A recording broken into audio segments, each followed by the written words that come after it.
hoje na palavra algo muito interessante. Você já conhece. É uma passagem, uma parábola que todos aqui conhecem. Mas a grande maioria, ou digamos 90% das pessoas não colocam em prática. A nossa vontade é conquistar mais da terra e menos do céu. Esse é o nosso coração. O nosso coração é inclinado para isso. A nossa vontade sempre vai se elevar para aquilo que o mundo tem para oferecer. Esse é o coração do homem. Por isso que o homem é caído, por isso que o homem é incapacitado e por isso não há vontade dentro do homem. Por isso que a maldade é constante dentro da gente. Mas o homem que deseja o céu, o coração dele não pode falar mais alto. Amém? O que procede dele é vida. E o Espírito Santo mesmo, como a própria palavra de Deus diz, é o Espírito Santo que convenceu esse homem de toda imoralidade, de todo pecado. Eu não posso vencer o meu pecado por mim mesmo. É o Espírito Santo que me dá força. Se é o Espírito Santo que convence, o homem por si mesmo é incapacitado de vencer até as suas próprias vontades. Por isso que nós falamos, aqueles que têm o Espírito Santo têm vida dentro de si. O homem do pecado está morto nos seus deleites, nas suas vontades. O homem que tem pecado, iniquidade, imoralidade, a perversidade do engano ou a concupiscência do coração, ele é considerado algo morto. Não pode proceder vida de dentro dele, não pode proceder nada do que é bom, porque a matéria é toda má. Isso quando houve o concílio do Sínodo de Dort, era o primeiro ponto que eles colocaram na doutrina calvinista, a depravação total do homem. Não há bondade dentro da gente, a não ser que o próprio Espírito Santo vem pela misericórdia de Cristo, nos restitui mais essa bondade do poder de Deus na nossa vida. Se você olhar para dentro de você, você não tem bondade. É ou não é? Pastor, mas eu sou bom. Mas é como a gente sempre fala, o primeiro ponto que você pode se vingar, você se vinga. Sim ou não? Pastor, eu sou bom, eu ajudo todo mundo. Primeira oportunidade que você pode ver o seu inimigo resvalar, você aplaude. Porque como eu falei na quinta-feira, o coração do homem é soberbo. Quanto mais ele vê os inimigos caindo, mais ele se engrandece e se ensoberbece, ele aplaude. Quanto mais o homem iníquo e imoral, ele vê os seus inimigos, quando a própria palavra diz que devemos orar pelos nossos inimigos. O que a palavra fala? Eu amar aquele que me ama é muito fácil. Que galardão eu teria nisso? Devemos amar aqueles que nos odeiam. Amar aqueles que nos odeiam. Amém? Lucas capítulo 12, versículo 13. A gente vai falar hoje sobre o que o céu pode nos oferecer e o que a terra tem para nos oferecer. Lucas capítulo 12. O cabeçalho diz assim: Jesus reprova a avareza. Tem alguma Bíblia que diz orgulho ou diz ao contrário da avareza? Jesus reprova a avareza. O que é avareza hoje na vida do homem? É tudo aquilo que ele deseja acima de Cristo. Um homem avarento, ele sempre vai caminhar em passos da sua própria vontade. Um homem avarento conhecido na Bíblia, sempre se você olhar pelas passagens que diz dos homens ricos, que praticamente foram condenados pela riqueza, a própria palavra diz que é difícil que um rico entre no reino dos céus. É mais fácil um camelo passar pelo furo do buraco de uma agulha do que um rico entrar no reino dos céus. Se a gente for olhar o que é o camelo, não é o animal que a Bíblia está relatando, pessoal. Alguém aqui já viu um pescador quando ele faz aquele nó, naquele cipó daquela corda grossa e fica aquele nó? Não, sim ou não? Esse é chamado de camelo. Aquele nó é impossível que passe no furo de uma agulha. E se a gente for olhar pela palavra, a Bíblia diz que um homem rico, assim como é impossível ou praticamente difícil que um nó ou um nó daquele passe pelo furo de uma agulha, que um rico entre no reino dos céus. Mas por quê? A Bíblia condena a riqueza? Condena. A Bíblia condena a riqueza. Você pode ler Timóteo 6,9. O que é que Paulo fala para Timóteo? Timóteo, aqueles que querem ser ricos caem em várias tentações, porque o amor ao dinheiro é a raiz de todos os males. Mas tu, ó homem de Deus, foge dessas coisas. Pastor, mas eu preciso de dinheiro. De fato, todos nós precisamos. Quando a Bíblia diz, buscai o reino dos céus e todas as coisas vos serão acrescentadas, ou seja, o reino dos céus é a sua justiça, e depois todas as coisas vos serão acrescentadas. Não está falando de dinheiro, não está falando de prosperidade está falando de todas aquelas pessoas que se preocupam no que vai vestir, no que vai comer, ou não é? No que vai beber. Ou seja, eu tenho que me preocupar em buscar o reino de Deus e a justiça. Não vai me faltar nada daquilo que eu necessito. Se Deus quer fazer você um homem próspero, louvado seja o nome dele, mas se Deus quiser fazer de você como um Lázaro, que morreu e foi para o seio de Abraão, um andarilho mendigo, glorificado seja o nome dele. A Bíblia diz que o homem rico foi ao Hades, ao inferno, e gritava: ó Pai Abraão, peça para que Lázaro molhe um pouco do seu dedo na água e refrigere a minha língua, porque eu estou nesse lugar de tormento. O que Abraão fala? Não, ninguém pode passar daí para cá e daqui para lá, porque entre o céu e o inferno existe um grande abismo. Então peça para que Lázaro vá e pregue para os meus irmãos. Não, eles têm Moisés, eles têm os profetas. Hoje vocês têm a mim para pregar a verdade para vocês. Hoje vocês têm o pastor Mike para pregar a verdade para vocês. Amém? Amém. Hoje o sermão que nós pregamos, ele, como eu sempre falo, guarde isso dentro de você. Ele vai ser testemunha contra aquilo que nós praticamos nessa vida.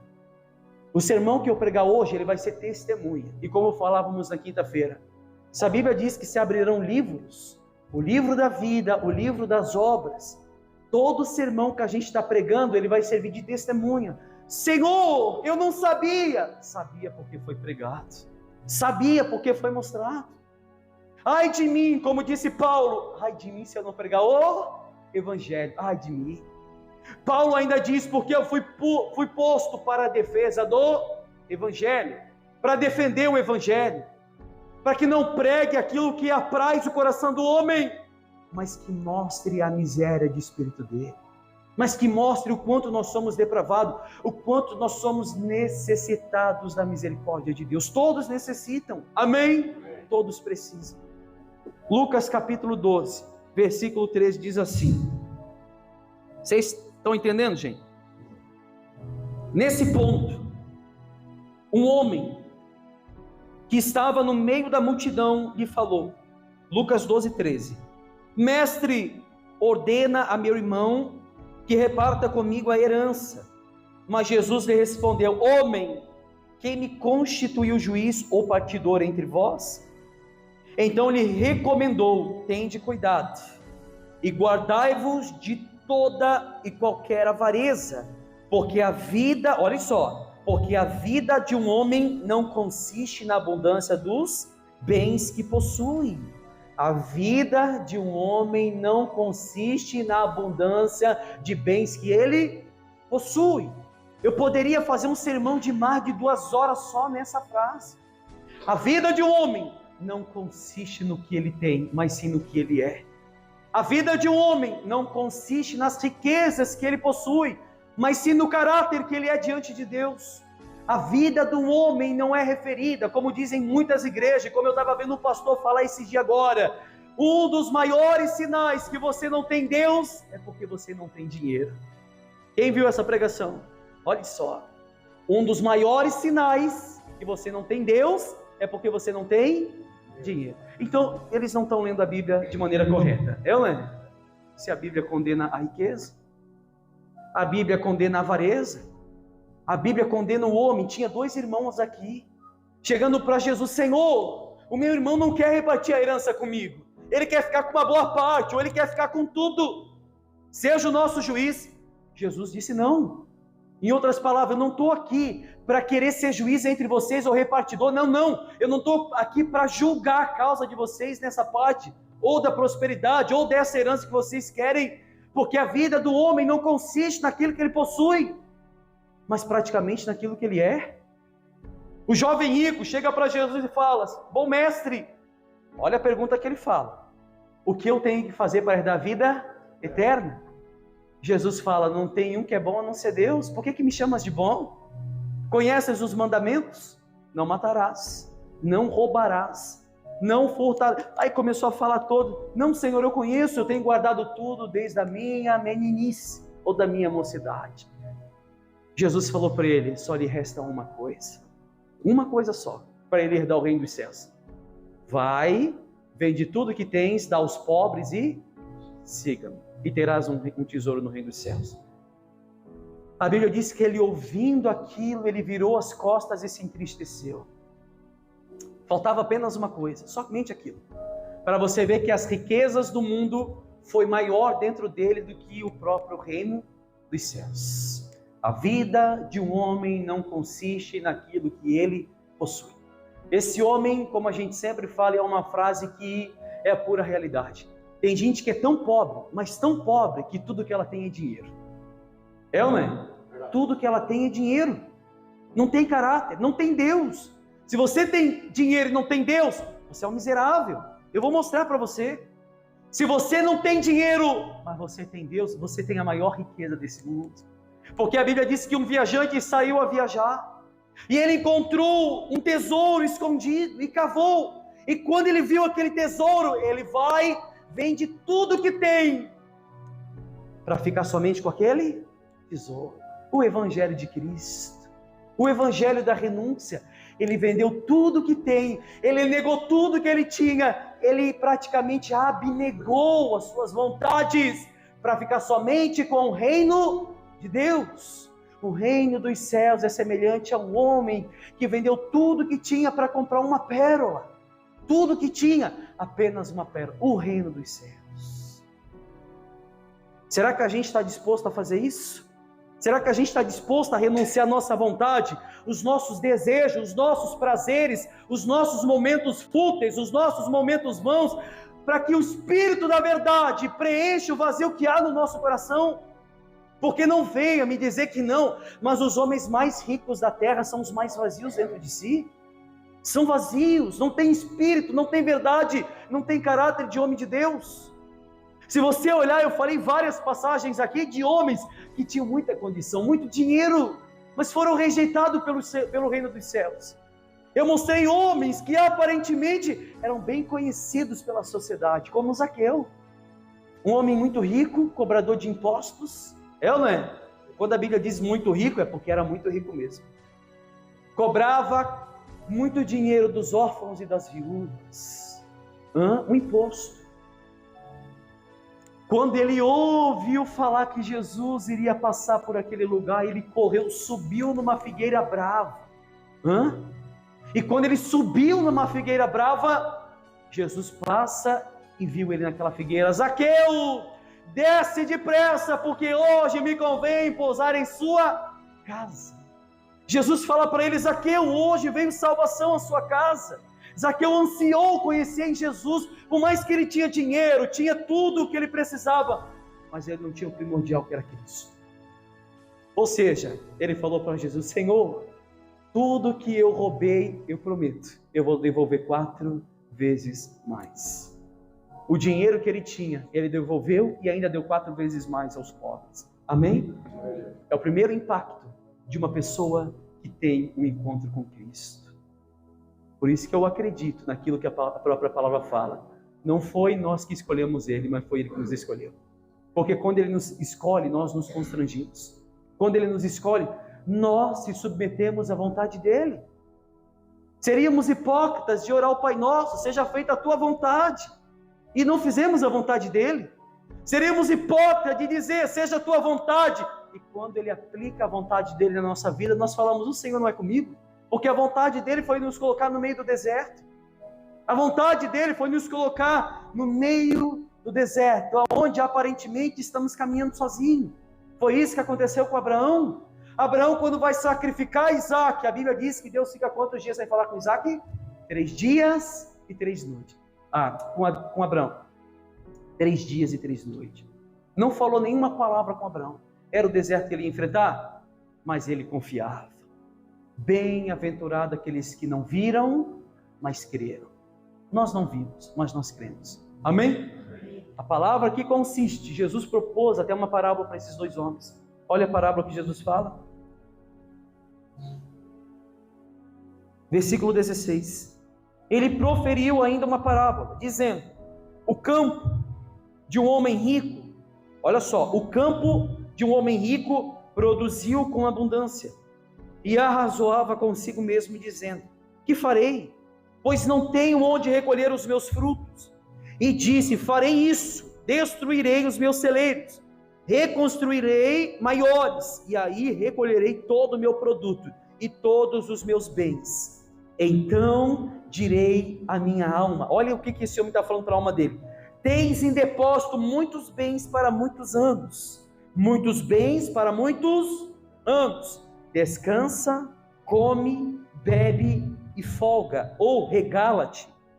Mas Deus lhe disse: louco, essa noite te pedirão a tua alma. O que tens preparado e para quem será? Assim é o quem tesoura para si mesmo e não é rico para com. Meu amigo, Jesus propôs uma parábola para mostrar ao homem, para aquele homem, que o mundo não pode satisfazer o desejo do nosso coração.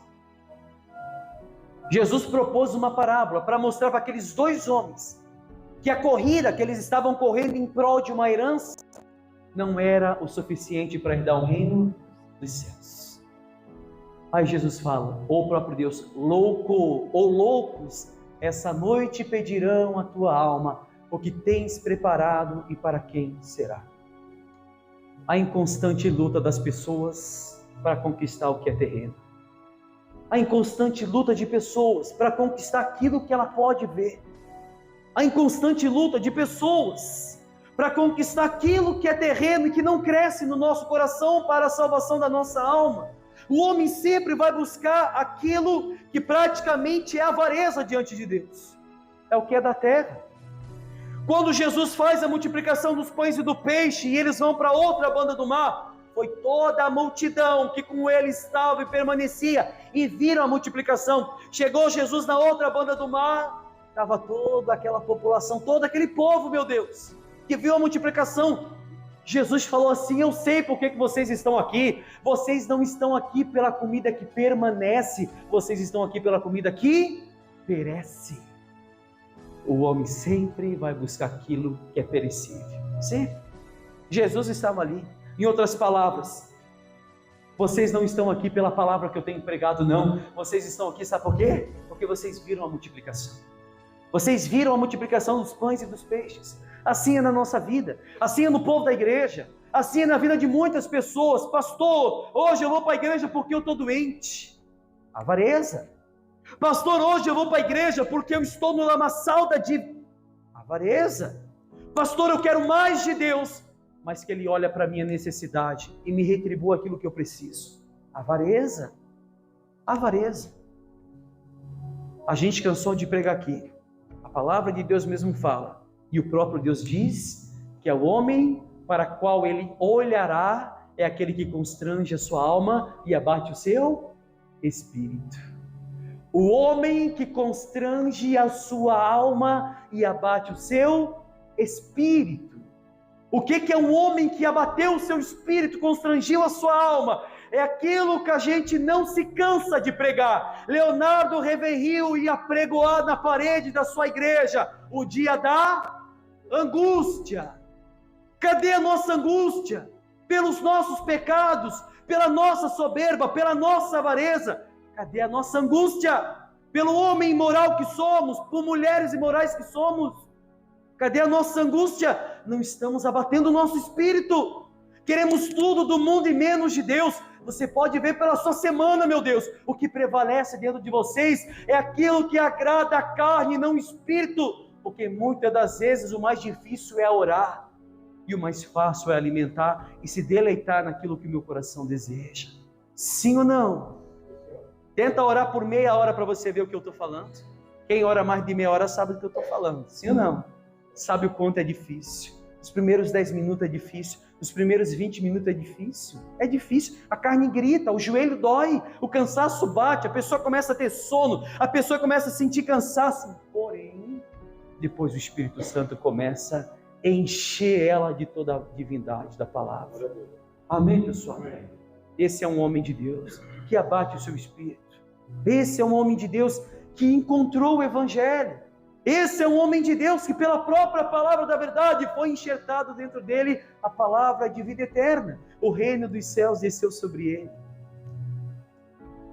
Meu amigo, essa parábola retrata o quanto a luta pelas coisas de baixo são praticamente passageiras da nossa vida. E as coisas que Cristo quer nos dar são realmente aquelas que são eternas. Esses homens aqui, eles observavam aquilo que era material e não que era espiritual. Eles eram ricos materialmente falando, mas eram pobres espiritualmente falando.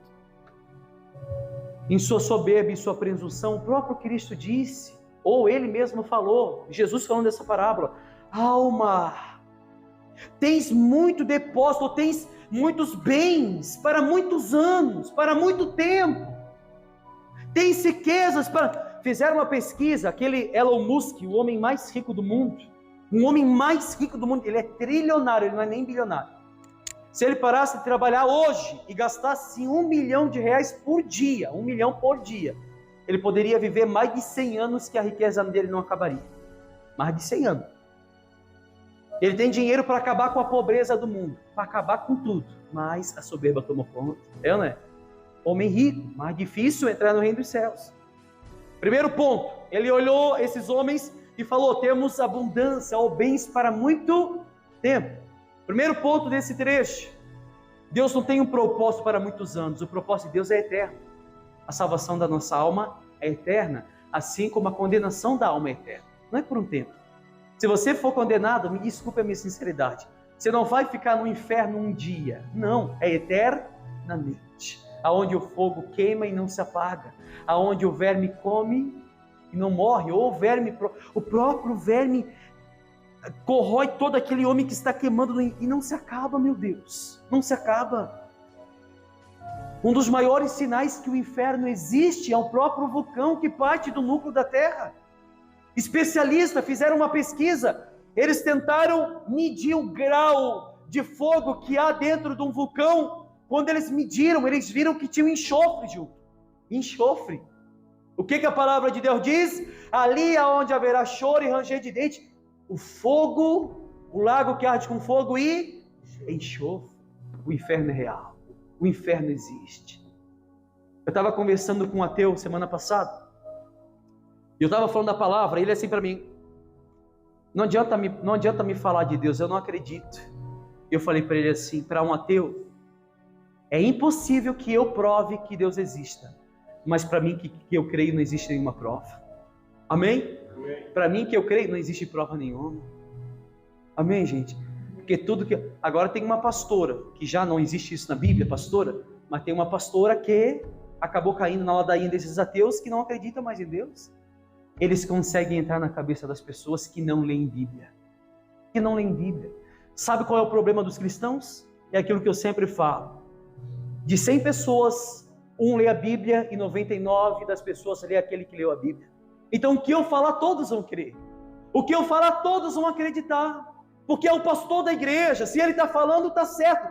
Mas vocês não são nobres. Vocês não são bereanos. Vocês não analisam se o que o pastor está pregando está certo e está errado.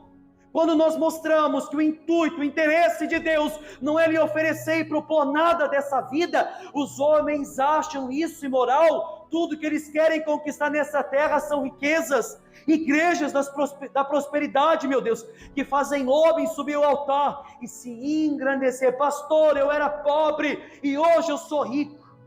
Hoje eu sou muito rico. Não. Não são ricos não, porque não ajuntam riquezas para com Deus. Não ajuntam riqueza para com Deus. A alma só pode descansar em Deus. E a alma, quando há pro Hades, para o inferno, não tem descanso eternamente. Todo dia, toda hora, todo minuto. Você tem coragem de botar o seu dedo no fogo por 1 minuto? No fogão por 1 minuto, mulheres? Vocês que fazem comida, liga o seu fogão um segundo. Bota o seu dedo no fogo e tira. Agora imagina o corpo queimando eternamente com enxofre. Vocês sabem para que serve enxofre? Para aumentar o grau do fogo. Ah, pastor, eu não creio que Deus teria capacidade para isso. É? Você sabe o que fala em Deuteronômio? Que o próprio Deus colocará os pés dos ímpios em lugares escorregadios para que se resvalam em tempo oportuno, no tempo certo. O dia em que os seus pés resvalar. O próprio Deus faz isso. Por quê? Por quê, meu Deus? porque não são quente nem frio, são morno. Deus está a ponto de vomitar da boca dele. Um povo que não quer nem Deus e nem o mundo, quer ficar em cima do mundo. Um povo que vem para a igreja só quando lhe apraz. Um povo que vem para a igreja somente quando precisa. E não para adorar a Deus, e não para... Só pelo fato de você estar aqui nessa noite e saber que o próprio Cristo que escolheu vocês, era motivo, se tivesse culto todo dia, de estar aqui todo dia. Era motivo de vir de joelhos para a igreja. Era motivo de estar aqui buscando a Ele todo dia, toda hora. E não somente aqui. Esse é um lugar propício para ouvir a palavra da verdade. Estamos em comunhão com a palavra. Mas o seu culto vai começar mesmo no seu lar, com a sua família. O seu verdadeiro culto é dentro do seu lar, na sua casa. O seu esposo, a sua esposa tem que olhar Cristo na sua vida. Os seus filhos têm que olhar Cristo dentro de você. Hein, gente?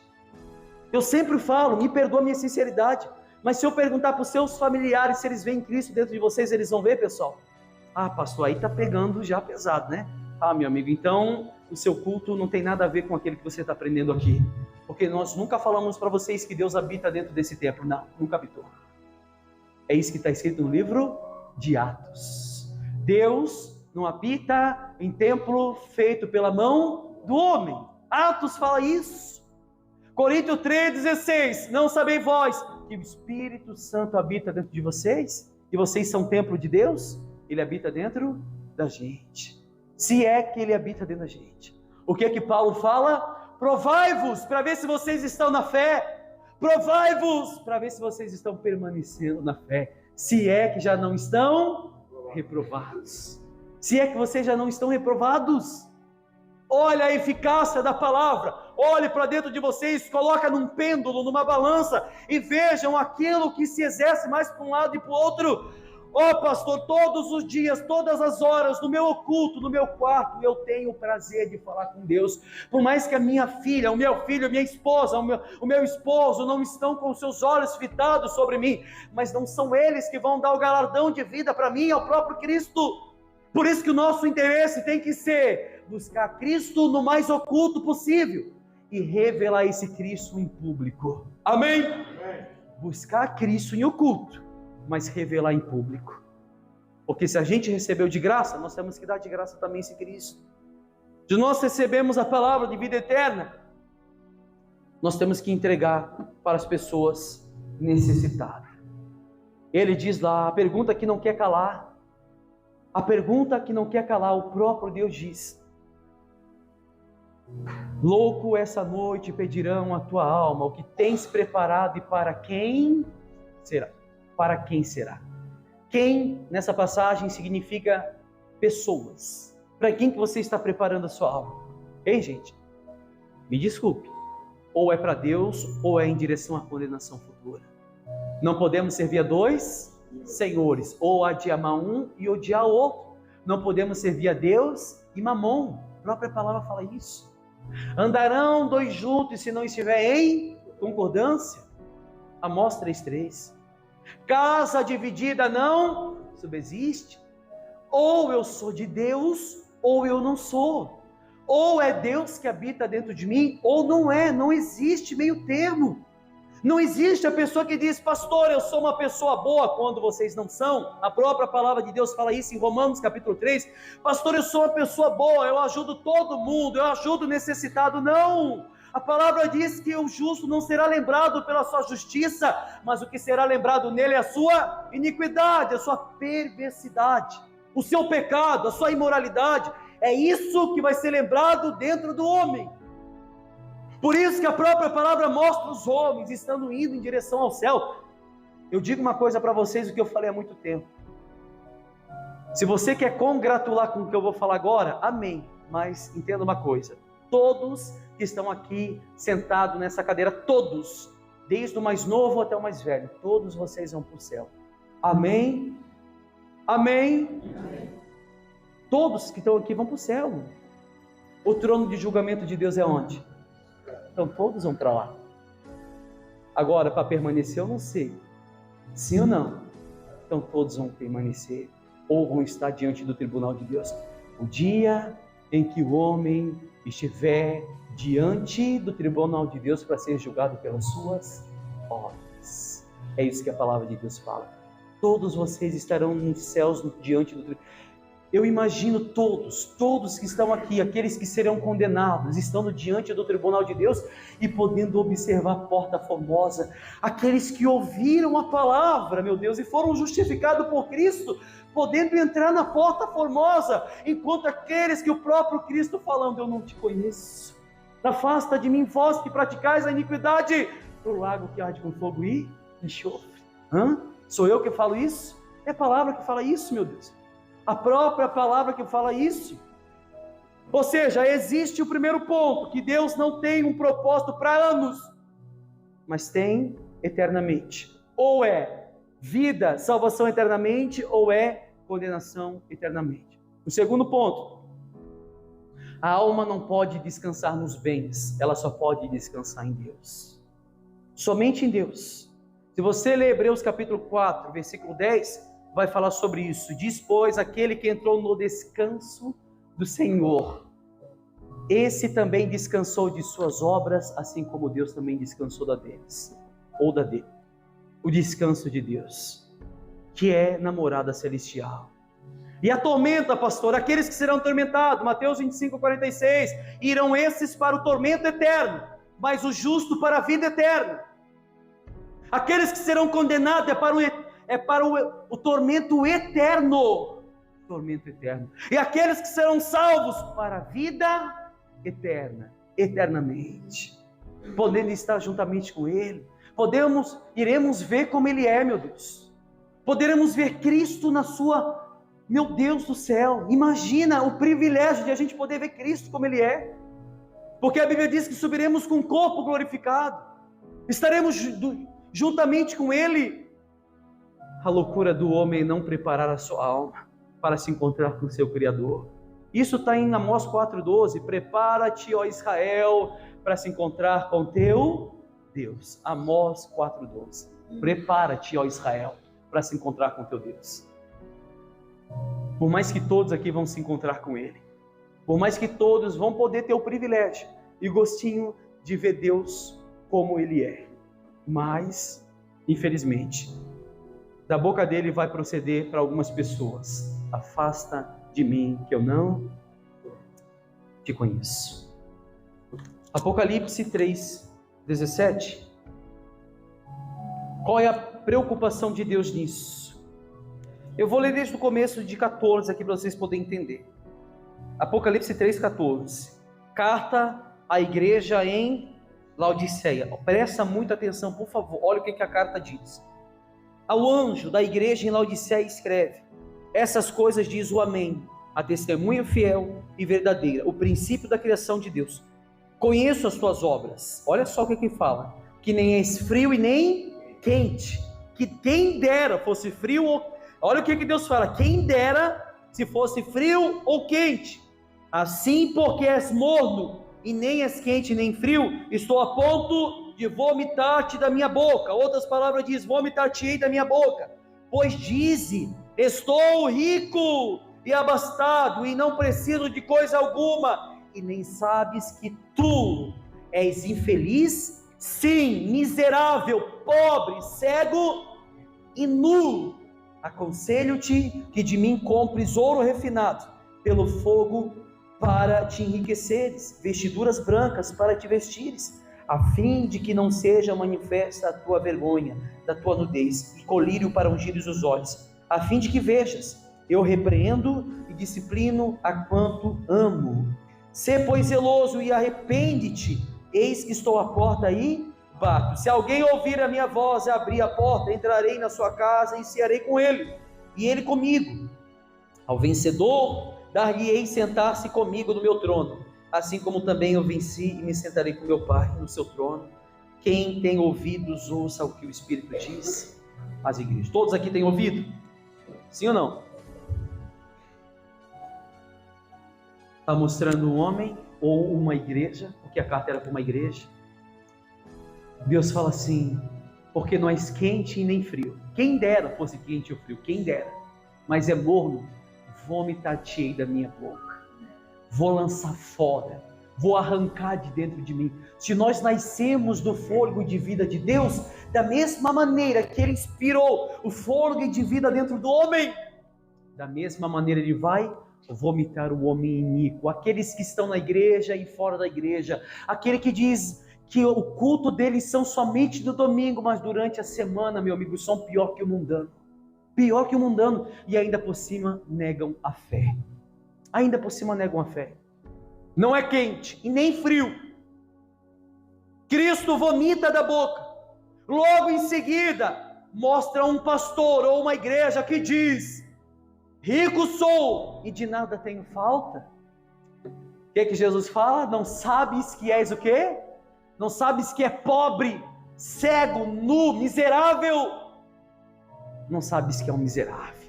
Eu digo uma coisa para vocês que estão aqui nessa noite ouvindo essa palavra. Apocalipse mesmo fala que aquele que é santo, santifique-se cada vez mais. E aquele que é impuro, lance para a impureza, se lance para a impureza. E aquele que é do mundo, se lance para o mundo. Posso ser sincero? Posso mesmo? O grupo do não julgueis, que existe o grupo do não julgueis, já viu como é que é? Não pode falar nada, porque eles sempre falam, não devemos julgar. O que João fala? Não devemos julgar segundo a nossa aparência, mas segundo a reta justiça de Deus. Quando a Bíblia diz que aquele que julga será julgado, ou da mesma maneira que você julga, está falando que eu julgo meu irmão e eu faço igual. Não está falando que eu não posso julgar, eu tenho que julgar, eu tenho que mostrar a realidade. Porque como é que saberão se eu não mostrar o caminho da verdade? Se você está aqui nessa noite, ouça o que eu vou falar. Aqueles que têm ouvido, ouça o que eu vou dizer para vocês agora, ou o que o Espírito diz para vocês. Se vocês estão aqui hoje, então sendo cristãos só no domingo, mas a sua semana é voltada para o mundo, para a iniquidade, para o diabo, bom será que você se lance para o mundo, ou se converta enquanto é tempo, ou compre ouro refinado pelo próprio Deus, ou use o colírio para que você possa enxergar a boa palavra da verdade, ou se vista com vestes brancas. A Bíblia diz que subiremos com vestes brancas, meu Deus, purificadas, as vestes brancas, lavadas pelo sangue do Cordeiro. Isso não provém nada da gente, tudo provém do próprio Cristo, do próprio Deus.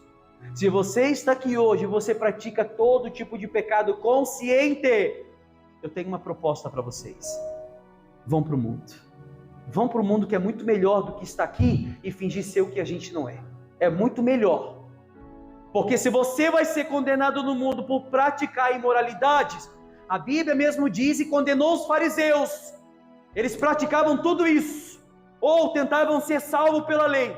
A própria palavra diz que eles se tornarão filhos do diabo quantas vezes? 2 vezes. Eles não entram, impeçam para que outros entram também. Pastor, eu quero me converter, eu quero uma aliança com Deus, eu quero mais de Cristo, eu quero conhecer esse Cristo em toda a sua plenitude. Então, meu amigo, a palavra da verdade que foi pregada nessa noite, que ela possa entrar no seu coração e ser cravada com ponteira de diamante. Amém? Para que você saia daqui justificado, não por minhas palavras, mas pelo precioso sangue de Cristo. Não por mim, mas por Ele. Eu estou aqui apenas sendo usado como instrumento da boa palavra da verdade. Bom suave é os pés daquele que anunciam as boas novas. E é isso que eu estou fazendo. Amém? Se você ler Mateus 6,19, a Bíblia vai dizer que nós devemos ajuntar tesouro nessa terra, onde a traça e o ferrugem consomem. Mas devemos ajuntar ou trazer para dentro da gente o tesouro que é do céu. Aquilo que o ladrão não pode minar, aquilo que o ferrugem não consome, aquilo que é eterno. Amém, gente? 1 Coríntios 15, 19 diz: se a nossa esperança está nessa vida, se limita apenas nessa vida, somos mais miseráveis que todos os homens. Se a esperança de vocês se limita nas coisas que estão nessa vida, a própria palavra de Deus diz que somos os mais miseráveis de todos os homens. Mas a nossa esperança provém dele. Amém? A nossa esperança vem de Cristo. Diga graças a Deus. Vocês entenderam a palavra? Entenderam mesmo? Ou seja, e se Deus a partir de hoje, ou nesse momento, como Ele falou pela boa palavra, loucos, essa noite pedirão a alma de vocês, o que vocês têm preparado? Hein? E para quem será? Vocês prepararam a alma de vocês? Porque não venha me dizer, porque nós pregamos sobre a soberania de Deus, que Deus é soberano sobre todas as coisas, que eu vou cruzar meu braço e não vou fazer nada. Vai querendo que é assim. Eu tenho que me esforçar para o reino dos céus. Amém? Amém. A gente já cansou de falar aqui sobre o que está escrito em Filipenses 2,12. Trabalhai a vossa salvação. Trabalhai-vos em cima da vossa salvação. Se Cristo concedeu a nós a salvação, nós vamos trabalhar em cima da salvação. Amém? Amém. Vamos ficar de pé. Aplauda Jesus bem forte, Ele merece.